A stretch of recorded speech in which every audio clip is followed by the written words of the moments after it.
My, čo máme radi Bratislavu, tak sa tešíme z najnovšej publikácie pani Viery Obuchovej, ktorá je mimochodom historičkou a zďaleka to nie je jej prvá publikácia. Ale pani Obuchová, toto sa volá Príbehy z dejín Bratislavy, takže v skratke nám aspoň prezrate, čo tam čitatelia môžu nájsť. Tak ja už som napísala 4 knihy, také monotematické, a bolo to o evanjelickom, o Ondrejskom cintoríne, o priemyselnej Bratislave a o bývaní. A keďže za 40 rokov, čo som ako historička pamiatkárka pracujem, tak mi zostali ešte mnohé témy nespracované, tak som 20 ponúkla pánu Marenčinovi, vydavateľovi. No on sa potešil a vznikla táto knižka a chcela som to tak komponovať, že aby tam bolo z každého rožku trošku, aby bolo vidieť, že Bratislava má naozaj neuveriteľnú históriu, pamiatky a pamätihodnosti.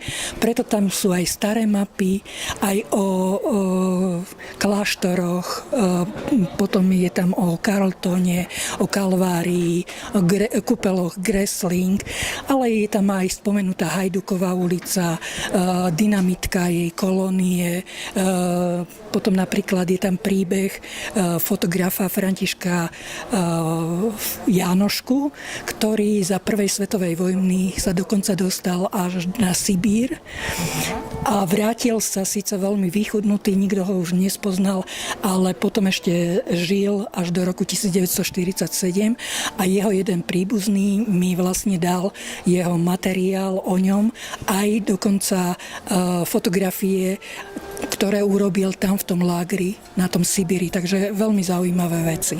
No ako vás tak počujem, myslím, že by sme sa dlho mohli o tom rozprávať. Videla som aj zo pár zaujímavých fotografií, lebo som len tak letmo nahliadla do tej knižky, ale predpokladám, že toto asi nie sú všetky príbehy, ktoré by sa o Bratislave dali vyrozprávať. Máte ešte nejaké v talóne? Áno, no ja som vlastne v rámci ich prezentácie hovorila, že by som mohla napísať ďalšiu knihu, pokračovanie, lebo každý deň sa objavujú nejaké nové veci. Listina z roku 1422, na ktorej je prvýkrát spomenutá kaplnka svätého Jakuba na cintoríne svätého Vavrinca.